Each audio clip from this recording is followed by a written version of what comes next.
정치권 관심 뉴스 짚어보는 포커스 나이트 시간입니다. 네, 오늘은 신현영 전 민주당 의원, 홍석준 전 국민의힘 의원 나오셨습니다. 두 분 어서 오십시오. 안녕하십니까? 네, 후보 등록 마지막 날이었습니다. 먼저 국민의힘에서는 총 11명이 출사표를 냈는데 당초에 한 20명 얘기까지 나왔는데 11명이 최종적으로 냈습니다. 내일 서류 심사를 거쳐서 바로 1차 경선 대상을 발표를 하죠, 홍 의원님. 네, 그렇습니다. 네.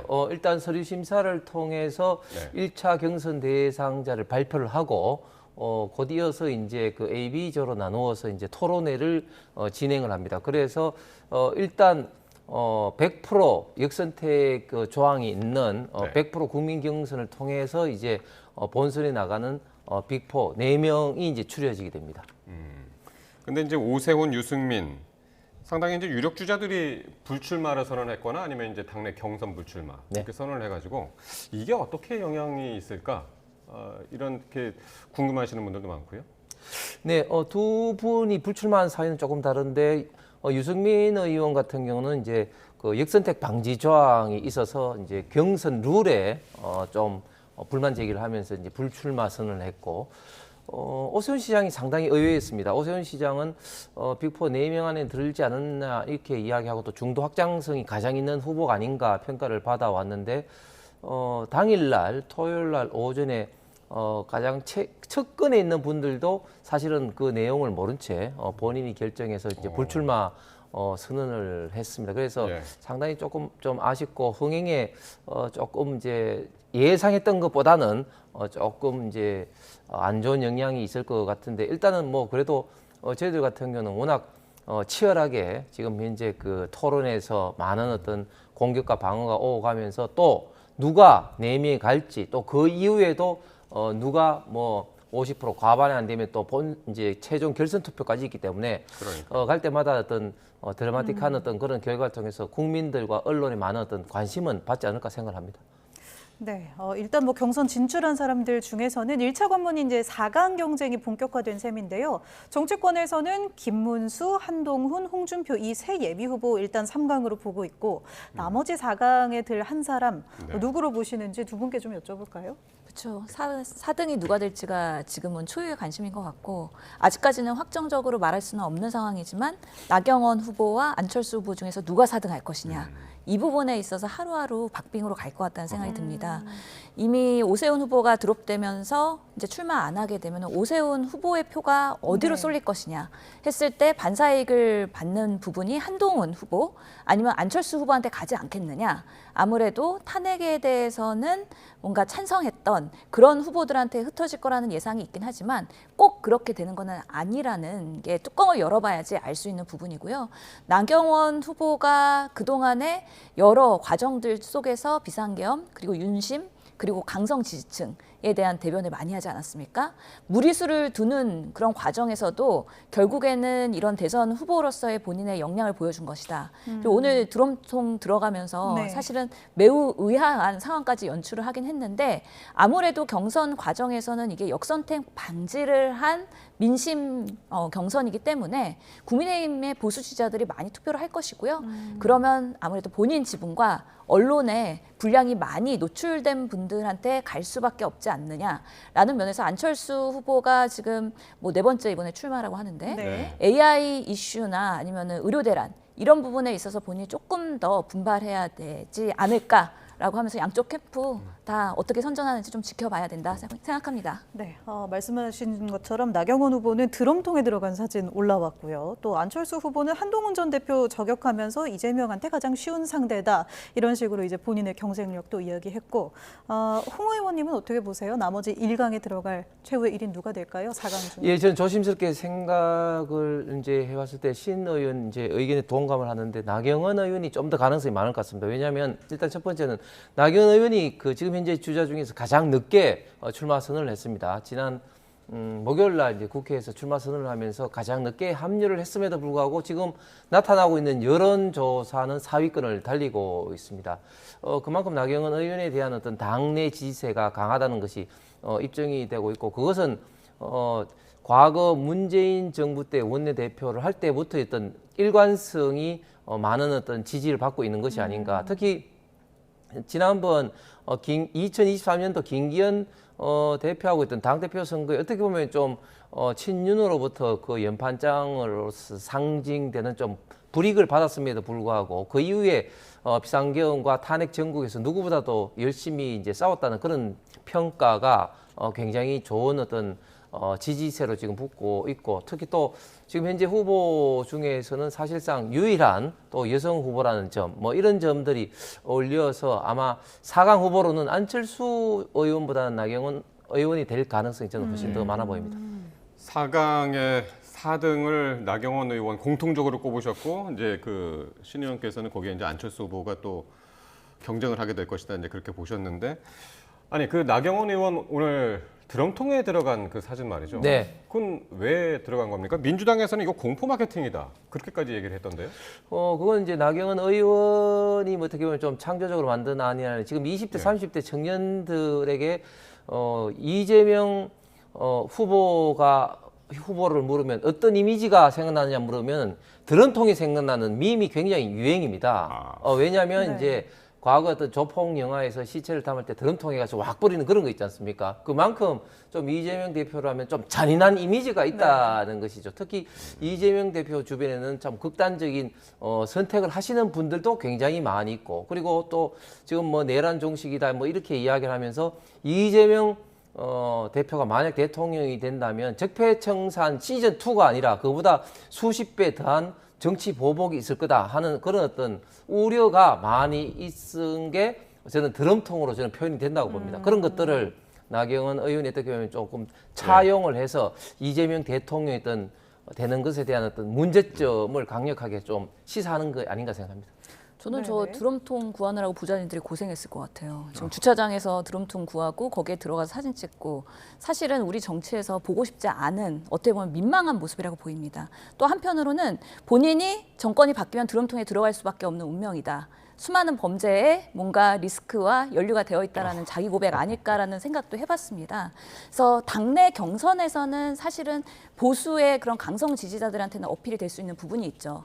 왜냐하면 나경원 의원은 여성이고 나름 이렇게 고급진 이미지가 있기 때문에 본인은 투사적인 기질도 있고 이번에 뭐 민주당에 맞서서 열심히 싸우겠다라는 그런 탈바꿈에 대한 메시지일 수도 있기 때문에 도전을 한 것 같이 보이기는 하는데요. 그럼에도 불구하고 본선에서 이런 모습들이 결국은 계속 회자되면서 어떻게 보면 구설에 오를 수 있는 부분들이기 때문에 우리가 정치가 국민들이 지금 이 시점에 비상계엄과 탄핵 이후에 대한민국의 회복과 미래를 얘기하는 데 있어서의 나경원 후보가 과연 보수의 상징성 있는 적절한 인물이냐에 대해서는 반대로 가는 모습이다. 그래서 좀 정치인으로서는 좀 부끄러운 모습이다라고 생각합니다. 예. 자, 그리고 이철우 경북지사는 김문수 전 장관하고 이제 연대 움직임인데, 왜냐하면 이제 오늘도 박정희 대통령 기념관에서 이제 회동을 했는데 단일화 가능성도 있을까요? 어떻게 보십니까? 일단 뭐 단일화보다는 일단은 4강으로 이제 결정이 될 때 아무래도 지금 현재 누가 뭐래도 1강이 지금 김문수 장관이고, 또 이철우 지사와 또 김문수 장관 같은 경우는 같은 이제 경북 쪽 출신이고 해서 자연스럽게 이제 나중에 이제 4강으로 그 이제 좁혀지게 되면 이제 두 분이 어떻게 그 협력할지 여부가 이제 결정될 것 같습니다. 단지 오늘 박정희 기념관에서 만난 것은 두 분이 다 공통적으로 내가 제2의 박정희로서 우리 대한민국의 어떻게 보면 지금 이 어려움을 극복하겠다 하는 어떤 상징적인 어떤 의미인 것 같고, 특히 이제 최근에 이철우 지사는 그 예천 안동에 있는 경상북도 신청사 앞에 또 도민들의 어떤 성금으로 박정희 대통령 또 동상도 건립한 어떤 사례도 있습니다. 그런 걸 통해서 어떤 박정희 마케팅이라는 게 두 분이 어떻게 보면 지금 최근에 공통점이 아닌가 생각을 합니다. 네. 이 경선 후보들이 이제 오세훈 서울시장의 손을 좀 잡아서 그 지지층을 흡수하겠다, 이 욕심을 좀 내고 있는 것 같은데요. 특히 오늘 홍준표 시장과 오세훈 시장이 비공개 만찬을 가졌고, 내일은 이제 조찬, 티타임, 오찬 또 각각 이제 그 예비 후보들을 만난다고 하더라고요. 김문수 조찬, 나경원 티타임, 안철수 오찬. 네. 전부 그 오늘 저녁부터 약속이 다 잡혀 있네요. 그러니까요. 만나자는 사람 다 만날 것 같습니다. 그러면 이제 후보로서의 특색이나 아니면 이 오세훈 시장과의 회동이 별로 이렇게 개성 있는 아니면 표심으로 연결되는 것까지는 어렵지 않을까라는 생각이 드는데요. 오세훈 시장의 입장에서는 사실은 유력 대선 국민의힘 후보로 거론이 됐었는데 뭐 명태균의 이슈 아니면 한덕수 총리의 대항마 뭐 이런 부분에 있어서의 본인이 정무적인 판단을 하면서 후보로 나서지 않은 거로 생각이 들고요. 다만 그 표를 누가 가져갈 것인가 그리고 오세훈 후보 시장이 지지하는 후보한테 갈 수 있을 것인가 이거는 또 다른 얘기라고 생각을 합니다.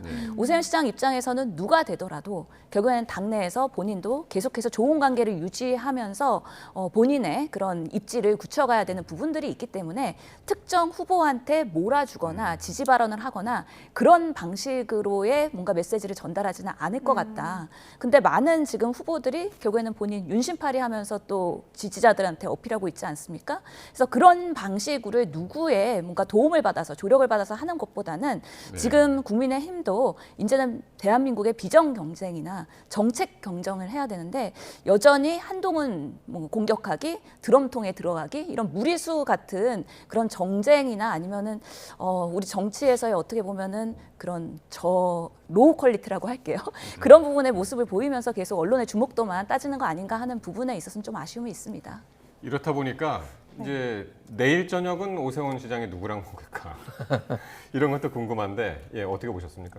예, 저는 뭐 오세훈 시장이 여러 가지 고민 끝에 이제 결정을 했기 때문에 당연히 이제 정치인으로서는 오세훈 시장의 지지 세력을 지금 현재 시점에서 끌어내는 것은 굉장히 좀 중요하다고 생각합니다. 그런데 씨는 이야기하신 것처럼 그게 뭐 특정 어떤 후보에 뭐 집중적으로 뭐 갈 것 같지는 않습니다. 그 골고루 좀 분산해서 갈 가능성이 굉장히 많기 때문에 오세훈 시장의 사퇴로 인해서 특정 후보가 뭐 유리하다 이렇게 계산하기는 상당히 좀 어려울 것 같습니다. 예. 그런데 지금 국민의힘 후보들이 상당히 나름대로 어떤 대한민국의 어떤 비전 어떤 이야기를 많이 하면서 특히 출마 선언을 하셨죠. 예를 들어서 홍준표 시장 같은 경우는 제7공화국을 열겠다 뭐 이런 어떤 선언을 이제 하셨고 또 김문수 장관이라든지 나경원 의원도 나름대로 굉장히 어떤 정책과 특히 대한민국 미래를 어떻게 해야 되는지 분명히 밝혔는데 사실은 이게 우리나라 어떤 정치의 문제점이기도 한데 그런 정책적인 이슈를 언론이 잘 안 다뤄요. 드럼통에 가야지 언론이 좀 주목을 받고 국회에서도 이렇게 보면 정책을 이야기하는 것보다 좀 갑자기 막 삿대질하고 막 이렇게 해야지 언론이 좀 조명을 좀 받고 있는 그런 것들이 어떻게 보면 좀 저도 좀 씁쓸한 감은 있는데 어쨌든 앞으로는 좀 더 좀 치열한 좀 정책 경쟁에 우리 언론도 좀 더 많은 관심을 좀 가져줬으면 좋겠습니다. 네. 네, 잘 알겠습니다. 네. 오세훈 시장도 이제 소외된 이웃에 대한 뭐 그렇게 이제 약자와의 함께하는- 동행이에요. 약자와의 예, 동행. 예. 그걸 이제 상당히 강조했기 때문에 그렇습니다. 그것과 이제 함께하는 주자가 누구냐 이게 그렇습니다. 이제 관건이 될 것 네. 같습니다. 네, 이렇게 국민의힘 경선 이야기를 좀 해봤는데요. 국민의힘 경선에는 불참했지만 여전히 출마론이 불거지고 있는 한덕수 대통령 권한대행 여전히 출마를 고심 중이라는 의견도 있습니다. 관련 발언 듣고 오시죠. 우선 한덕수 권한대행은 국민의힘 경선에 출마하지 않습니다. 그러므로 추가적인 출마설 언급은 국민의힘 경선 흥행은 물론 권한대행으로서의 중요 업무 수행에도 도움이 되지 않으리라고 생각됩니다. 정말 많은 분들이 네. 한덕수 권한대행께 출마를 촉구를 하고 있습니다. 저는 한 65%까지 왔다. 고민 중이다. 고심 중이다. 결심이 되면 알려주겠다. 이런 쪽으로 변해온 상황입니다. 출마 결심에 제일 중요한 게 지지율이고요. 네, 오늘 경선 후보로 한대행이 등록하진 않았지만 이렇게 여전히 당 안팎에서 거취가 좀 관심인데요. 실제 출마 여부를 둘러싸고 보도들도 좀 엇갈립니다. 그렇습니다. 조금 전까지만 해도 그래도 불출마한다고는 안 했다 뭐 이런 이야기들도 있고요. 예. 진짜 속내 뭐라고 보세요? 그러니까요. 지금 단독으로 나온 보도에 대해서 출마 안 한다라고 했더니 그거는 아니다라고 네네. 또 정정을 했어요. 맞습니다. 그거는 출마할 가능성이 점쳐지고 있다라는 반증이지 않겠습니까? 그래서 지금 추이를 보면서 본인이 지지율이 얼마나 올라갈지에 대해서 시간을 갖고 약간은 관망세다. 왜냐하면 너무 빨리 나와도 반기문 총장처럼 뭔가 그런 실패나 여러 가지 그런 언론이나 이런 부분에 집중 포화가 될 수 있기 때문에 어느 정도 국민의힘의 경선이 무르익고 이제 후보가 정해지면 그때 나를 단일화하는 방식으로의 보수가 영전을 하는 걸 기다리지 않나라는 또 생각을 해볼 수가 있거든요. 네. 그러면서 트럼프 대통령과의 통화, 이것도 결국에는 언론에 보도되고 트럼프 대통령이 맨 처음에 출마할 거냐를 물어봤다는 게 또 샜어요. 누군가가 옆에서 흘렸으니까 그런 것들이 샜겠죠. 그런 부분에 있어서 트럼프 대통령은 그럼 출마할지 안 할지에 대한 보고를 어떻게 받았습니까? 나름 주변에서의 그런 작업을 하는 사람들이 있는 것이고 계속해서 한덕수 띄우기를 하는 부분들이 내부에서 있는 것이다라는 생각이 들고요. 본인도 예전에 박근혜 대통령 이후에 황교안 권한대행이 출마 안 한다라고 명확하게 선을 그을 수 있음에도 불구하고 지금까지 긋지 않고 있다. 그리고 사실은 이완구 헌재 소장 추천을 하면서 민주당에서는 당신이 대행인데 무슨 추천권이 있느냐라고 했지 않습니까? 그럼 내가 진짜 대통령 돼서 한번 제대로 추천해볼까? 라는 약간의 생각도 할 수 있을 것 같아요. 이런 저런 이유로 인해서 이번에 진짜 나한테 별의 순간이 왔나? 난가? 라는 난가병. 이런 것들이 도질 가능성을 배제 못한다라고 생각을 합니다. 네. 그러니까 나올 결심은 이미 했으나 시간이나 장소라든가 상황, TPO를 지금 재고 있을 것이다. 약간 이제 그렇게 들리는데요. 어떻게? 우리 좀 전에 우리 신우님께서 아주 재미있는 말, 난가병.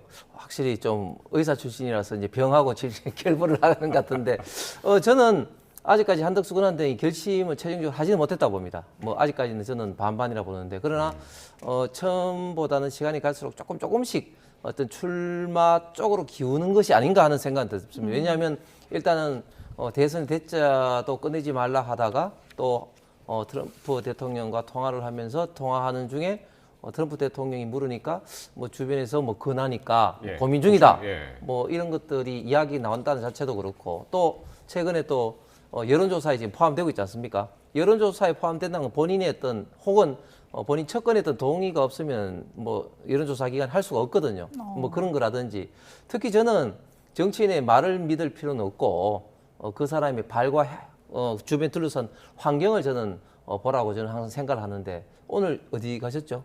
지금 호남에 가셨습니다.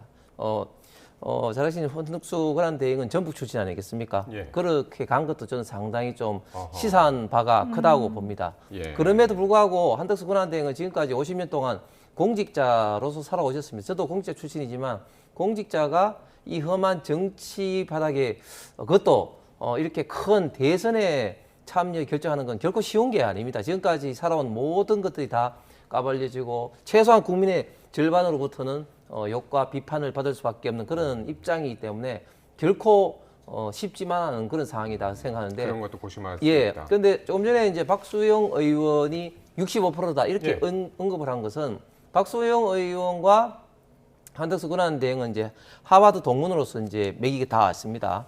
나름대로 좀 이야기 들은 것이 있겠죠. 특히 한덕수 권한대행은 여야를 넘어서 노무현 대통령 때도 총리를 했지만 평소에 항상 하시는 말씀이, 지금의 민주당은 김대중 노무현 때 민주당이 아니다. 정말 대한민국의 미래에 대해서는 눈꽃만큼도 걱정이 없다. 특히 경제 면에서는 이런 식으로 포퓰리즘 정책으로 국민들을 이제 암흑으로 구렁텅이로 몰아서 안 된다는 이야기를 사석에서 굉장히 많이 했습니다. 저는 한덕수 권한대행이 마지막에 고민할 거는 이 민주당이 이 우리 대한민국의 정권을 잡으면 안 된다는 나름대로 좀 대의 명분 때문에 마지막으로 크게 지금 현재 고심 중이 가질 거 아닌가 생각합니다. 이렇게 경선에 불참한다는 상황이 왔음에도 불구하고 국민의힘 주자들 역시 견제구를 날렸고, 민주당에서도 좀 마찬가지인데, 특히 한덕수 권한대행을 이제 공수처에 고발도 했고, 오늘은 한미 관세 협상에 나서는 것까지 문제를 삼고 있는 것 같아요.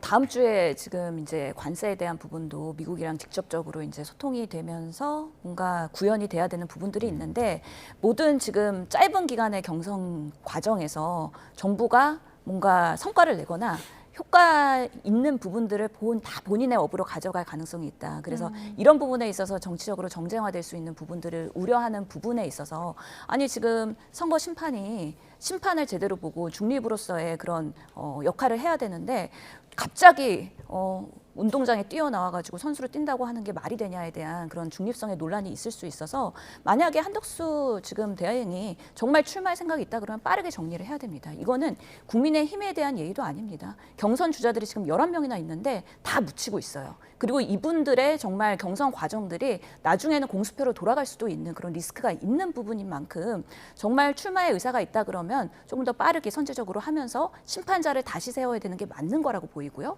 그렇지 않은 경우에는 끝까지 대한민국의 새 정권이 나올 때까지의 중립성을 유지하는 게 중요한데 지금의 짧은 기간 동안에 모든 정부의 성과를 본인의 오로지 그런 정치적인 목적으로 이용할까 봐 그 우려에 대한 메시지를 낸 거라고 이해해 주시면 될 것 같습니다. 신 의원님은 네. 그럼 이 부분은 어떻게 생각하시나요? 그러니까 트럼프 정부하고 이제 협상이 곧 있을 거 아니에요. 한국하고 가장 먼저 할 거다라는 이제 그런 얘기도 있었고 그게 이제 조만간 있을 것 같은데 그 협상 결과하고 한덕수 총리의 출마 여부하고 관계가 있다고 보십니까?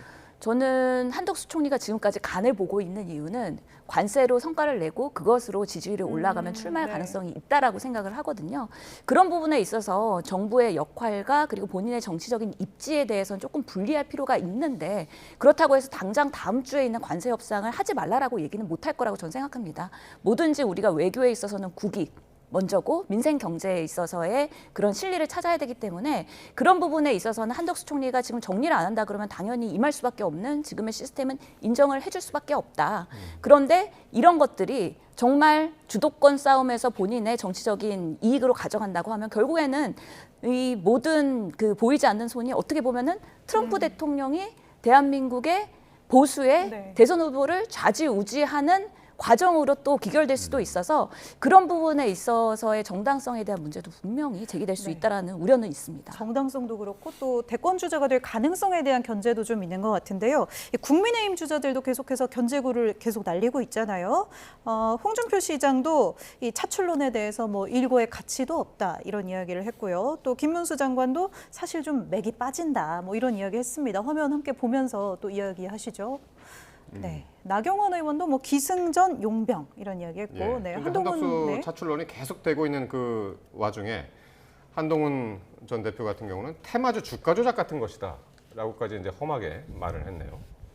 그렇습니다. 아무래도 지금 현재 그 경선에서 열심히 뛰고 있는 후보들에게는 불만이죠. 왜냐하면 일단 기본적으로 두 가지인데 한덕수 권한대행이 출마하냐 하지 않느냐 여기에 좀 관심이 뺏길 수밖에 없으니까 자연스럽게 좀 흥행이 좀 떨어질 수밖에 없는 것이고 그리고 여기서 최종 후보가 결정이 돼야 되는데 만약에 한덕수 권한대행이 무소속으로 나와서 만약에 1대1로 뭐 된다면은 어떻게 보면 여기서는 뭐 어떻게 그 예선전에 불과하고 최종 결선전은 또 한덕수 권한대행하고 그런 어떤 경선이 된다면 뭐 상당히 주자들 같은 경우는 불만을 가질 수밖에 없겠죠. 네. 뭐 그래서 한덕수 권한대행이 나올 건지 안 나올 건지 그리고 또 나오더라도 어떻게 될 건지 여부는 결정적으로 이 지금 현재 경선에서 뛰고 있는 후보들의 지지율의 변화가 어떻게 되는 건지가 저는 결정적으로 좌우한다고 봅니다. 예를 들면 지금 경선에서 1등 하신 분 지지율이 굉장히 상승이 돼서 이재명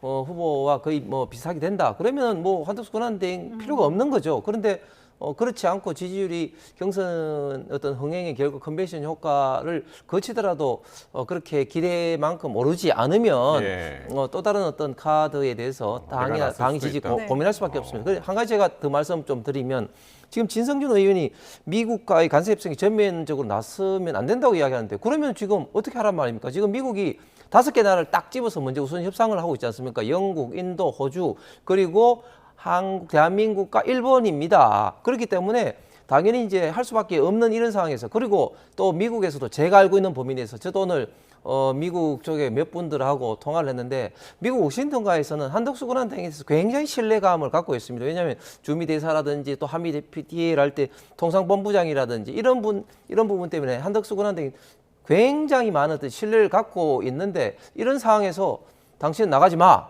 이렇게 이야기하는 거는 우리 국익 차원에서 이건 말이 안 되는 거죠. 그렇기 때문에 지금 진성준 의원이 저렇게 이야기하는 것은 국익이고 뭐고 간에 지금 현재 오로지 지금 대통령 선거에 골몰한 어떤 민주당의 한 단면이 아닌가 생각합니다. 네, 컨벤션 효과의 결과가 또 관세 협상 결과를 누릴 수 있을지도 좀 봐야 될 것 같습니다. 민주당은요, 이재명, 김경수, 김동연 이 3파전이 확정된 상태죠. 내일부터 27일까지 권역별로 순회 경선에 참여하게 되는데요. 이제 최종 후보는 권리당원의 투표 50% 그리고 국민 여론조사 50%로 선출되게 됩니다. 27일 날 이제 확정이 되는 거죠? 그렇습니다. 김동연 지사는 경선 흥행에 파란불을 켜겠다 이렇게 이야기를 했는데 민주당 경선 흥행에 파란불 켜질까요? 켰으면 좋겠습니다. 바람이고요.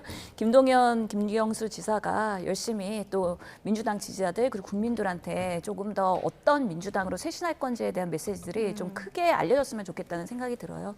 결국에는 이제 본선행에서는 힘을 합쳐서 정권 재창출을 위한 노력을 해야 되기 때문에 이재명 아무래도 후보가 정말 1위로서의 큰 지분을 갖고 있긴 하지만 그 외에도 이런 조력자들이 있다는 것들이 국민들한테는 또 새롭게 다가갈 수 있는 부분이고요. 당연히 독주라는 프레임에서 벗어나기도 하고 또 건강한 견제를 받고 있다는 모습을 보이는 것도 민주당에서는 매우 절실한 부분이다. 그런 면에서 김동연 지사 같은 경우에는 최근에 이제 미국도 다녀와서 어떻게든 지금 외교에 대한 리스크 이런 부분에 조력을 하려고 하고 있고 워낙에 경제, 관료 전문가로서의 또 민주당을 탄탄하게 할 수 있는 한 축이 있다. 그리고 김경수 지사 같은 경우에도요. 이번에 단식하면서 많은 지지자들이 그동안 뭐 했냐라는 비판들이 있었거든요. 네. 그런 면에서의 친문의 적자로서의 나름 민주당을 잘 지켜가겠다라는 그런 진정성을 보였다고 생각하기 때문에 네. 이런 것들이 시너지를 낸다고 하면은 이재명 대표 후보한테도 긍정적인 그런 효과로 다가올 거라는 생각이 듭니다.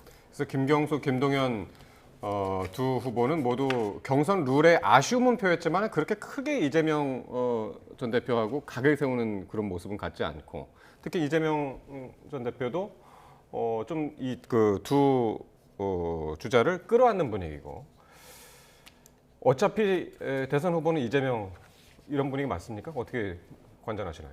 예, 어차피 이재명 후보가 맞는 거는 그 삼척동자도 다 아는 사실 아니겠습니까? 민주당 경선을 한마디로 표현하면 김 빠진 사이다죠. 이건 하나만한 어떤 추대 형식의 경선으로 흐를 수밖에 없는 것이고 그나마 김두관 후보가 있을 때 4명이라도 채워졌는데 이제는 김두관 후보조차도 이제 경선을 포기를 했기 때문에 딸랑 이제 3명으로 이제 가게 됩니다. 아마 김경수 그리고 김동연 후보가 제가 볼 때는 한 자리 이상 지지율을 확보할 수 있을지 모르겠습니다. 그만큼 거의 이재명 대표의 독주체 되는데 저는 그런 어떤 여론의 어떤 그런 것도 하지만 과연 토론회 때 어떤 이야기가 가느냐. 예를 들면 사실은 이제 대장동 이슈라든지 이런 것들이 2021년 민주당 대선 후보 때 이낙연 측에서 당시에 문제 제기를 해서 이제 나오지 않았습니까? 그런 것처럼 이재명 대표의 아주 따끔한 어떤 도덕성 문제, 또 신뢰성 문제, 또 사업 리스크에 대한 어떤 문제를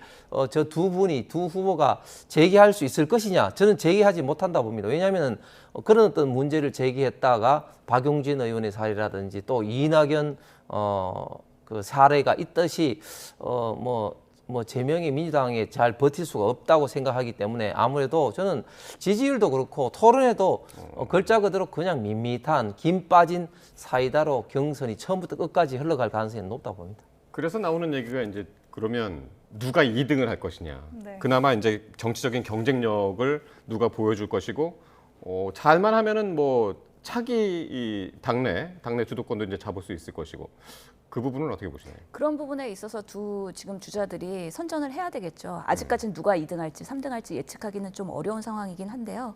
실제로 그렇기 때문에 민주당의 경선은 정책 비전 경쟁이 될 수밖에 없을 거라고 생각합니다. 정권 교체의 열망이 높은 지금의 이 대선 시기에서 정말 민주당이 집권을 하게 되면 어떤 정책을 우선순위로 해서 대한민국을 바꾸겠느냐에 대해서 경쟁할 수밖에 없고 건설적인 토론이 될 수밖에 없다. 김동연 지사는 출마 선언에서요. 본인은 네거티브 안 하겠다라고 선언을 했습니다. 그렇기 때문에 결국에는 포지티브 선거로 갈 수밖에 없고 어떻게 힘을 모을 것이냐에 대한 부분이 있는데 아무래도 김경수 지사는 그래도 친노에 대한 지지가 과거부터 있었기 때문에 그 기본 지분은 최소한 있을 거라는 생각이 들고 김동연 지사는 사실 당내에서 아직까지는 많은 사람들한테 알려지지 않고 아직은 조금 더 본인이 많은 지지자들과 국민들을 찾아가야 되는 시간이다. 그러면서 이번 경선의 그런 짧은 시간이 매우 소중할 것이다. 그리고 정말 집권을 하게 됐을 때는 어떠한 주요한 역할이 기다리고 있을 수도 있기 때문에 이런 부분에 있어서의 3명의 후보들이 합을 맞추는 게 매우 중요한 시간이라고 생각을 합니다. 네. 다음 이야기로 넘어가 보겠습니다. 국민의힘에서는 이른바 이 반 이재명 빅텐트론의 시동이 계속해서 걸리고 있습니다. 민주당에서는 실체가 없다고 비판하면서 견제 구도도 이어지고 있는데요. 관련 발언 직접 듣고 오시죠. 이재명 후보를 이기기 위해서 어떤 경우든지 간에 힘을 합쳐야 된다는 생각을 가지고 있습니다. 반 이재명 빅텐트로 통합의 대상이 될 수 있다고 해석할 수 있을까요? 그렇게 해야 안 되겠습니까? 조금씩 다 나눠 먹으면 상대 후보, 이재명 후보가 그냥 쉽게 당선되는 거 아니겠습니까? 빅텐트 이런 거에 대해서는 어떻게 생각하세요? 체제 전쟁이라는 말씀을 드렸습니다. 그렇죠, 예. 그러니까 우리 대한민국의 미래를 위해 한다면 우리가 많은 결단을, 많은 상상을 해봐야 된다. 그리고 때로는 결단해야 된다.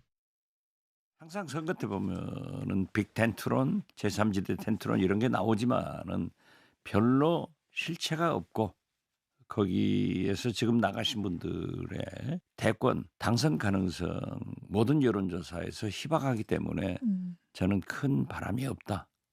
오히려 제3지대에서 텐트가 쳐진다고 하면은 국민의힘이 더 손해가 날 것이다. 예.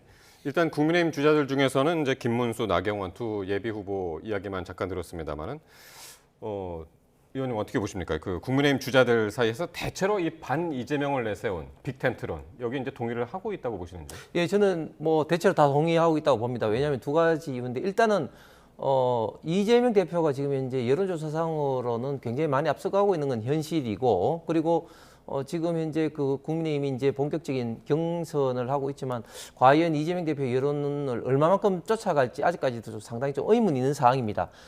빅텐트가 성사될 여부는 일단은 그 필요성과 그 다음에 어떤 뜻이 기본적으로 맞아야 되는데 일단 필요성 면에 있어서는 지금 국민의힘 최종 후보가 얼마만큼 이재명 대표 여론조사 따라 붙느냐 뭐 어느 정도 차이가 있을수록 빅텐트에 대한 필요성이 더 커진다고 보여집니다. 그리고 사실은 이 빅텐트에는 뭐 무소속으로 계신 분들도 있지만 심지어 그 새밀의 이낙연 전 대표가 있는 전병헌 대표까지도 빅텐트 합류 의사를 표명하는 등의 이재명 전 대표, 이재명 의원이 만약에 대한민국이 되면 진짜 대한민국은 큰일 난다, 망한다 이런 어떤 비토 어떤 분위기가 굉장히 거부감이 강하기 때문에 저는 어떤 빅텐트를 넘어서 자이언트 텐트까지 될 가능성이 많다고 봅니다. 예. 네, 근데 자이언트 텐트까지 되려면 진짜 뭐 이낙연 전 총리나 김두관 전 의원까지도 막 들어가야 되는 거 아닙니까? 그런데 그런 당사자들이 본인이 언급되는 거에 대해서 상당히 무례하다라고 생각하고 기분 나빠하고 자존심 상할 겁니다. 김두관, 뭐 지금 김부겸 전 총리도 총리까지도 언급이 예. 되는데요. 결국에는 민주당 내에서 정치를 해왔고 지금까지 성장해온 분들인데 갑자기 이번은 민주당의 가능성이 높은 사실은 그런 대선의 국면에서 굳이 뛰쳐나가가지고 국민의힘이나 보수와 손을 잡는다? 상상할 수 없는 일이고 본인도 그동안의 정치를 그런 식으로 하진 않았을 겁니다. 상당히 이건 무례한 뭔가 희망회라라고 보이기 때문에 모욕감을 가질 수 있다는 생각이 들어서 빅텐트가 생각보다 커지지 않을 것이다. 예. 우리가 지난 총선에서 이준석과 이낙연의 결합을 보지 않았습니까? 제3지대에서 뭔가 할 수 있을 거라는 기대가 있었는데 예. 일주일 만에 끝났고 제3지대로 갔던 분들들 대부분 공천이나 아니면은 정말 선거에서 쓴맛을 봤습니다. 양양자 의원 같은 경우에도 지금 개혁신당 갔다가 다시 국민의힘으로 돌아와서 출마하는 그런 상황이잖아요. 그래서 대한민국의 지금 거대 여당 여야의 두 당에서의 그런 상황을 바꿀 만한 다이나믹스가 오히려 지금은 작용하기 어려운 부분이고 예. 저는 진보 진영에서 오히려 민주당, 조국혁신당 그리고 사회진보당 그리고 정의당 이런 빅텐트가 오히려 훨씬 더 효용성 있게 켜질 가능성이 많다라는 부분에 있어서 한번 이것도 관전 포인트긴 한데요. 빅텐트 희망회로고 예. 사실 보수 진영에서는 쉽지 않을 것이다. 이준석 대표에 대해서도 어디까지 할 수 있을지에 대해서 아직까지는 예측하기 어렵다라고 저는 그러니까 생각합니다. 이런 빅텐트론이 왜 나왔냐면 결정적으로 불출마 선언을 한다고 했을 때 대선 불출마가 아니라 당내 경선 불출마를 한다고 해가지고 그 계속 불을 지피는 거거든요. 네, 그렇습니다. 예. 그런 사례가 일단 몇 가지 사례가 있는데 첫 번째 한교안 전 대표 같은 경우도 본인은 이제 부정선거를 계속해서 불을 붙이기 위해서 당내에서는 그 부정선거 이슈론으로 불을 붙이기가 좀 한계가 있으니까 나가서 무소속으로 이제 계속 싸우겠다 그런 의사를 표명했죠. 또 유승민 의원도 아직까지는 명확하게 밝히지는 않았지만 당내 경선에만 불참한다 이런 어떤 뜻을 표명을 하고 있습니다. 그래서 이제 무소속까지도 이제 당연히 포함되는 것이고 좀 전에 시은혜님 말씀하신 그 3지대 이야기 하시는데 결국은 우파 보수 진영의 그 빅텐트라는 거는 3지대의 어떤 빅텐트가 아니라 결국 국민의 힘이 중심이 된 빅텐트다. 그래서 지난 총선 때 이낙연 그리고 개혁신당의 있던 삐걱삐걱 그런 모습과는 이제 차원이 다른 어떤 그런 상황이라는 말씀을 드리고 싶고 그다음에 지금 현재 이미 좀 전에 말씀드린 것처럼 이낙연 전 대표가 있는 새누리 같은 경우는 전병헌 대표가 벌써 빅텐트 참여 의사를 표명했고 이준석 개혁신당 대표 같은 경우는 지금 현재까지는 뭐 그렇지 않고 끝까지 완주하겠다는 뜻을 표명하고 네네. 있습니다만은 네. 제가 알고 있는 범위 내에서는 과연 그럴까 하는 어떤 그런 의구심도 많이 있습니다. 그렇기 때문에 상당히 빅텐트가 시간이 가면 갈수록 좀 더 큰 어떤 반향, 파급 효과를 일으킬 가능성이 저는 많다고 봅니다. 그러니까요. 지금 이제 의원님 말씀하신 대로 이 빅텐트도 국민의힘하고 민주당을 그리고 이제 그 제3지대에 세워지느냐 아니면 이제 반 이재명으로 해서 세워지느냐 이런 것도 함께 한번 지켜볼 대목이 아닌가 싶습니다. 네, 오늘은 두 분 말씀 여기까지 듣도록 하겠습니다. 지금까지 신현영, 홍석준 전직 의원 두 분과 함께했습니다. 고맙습니다.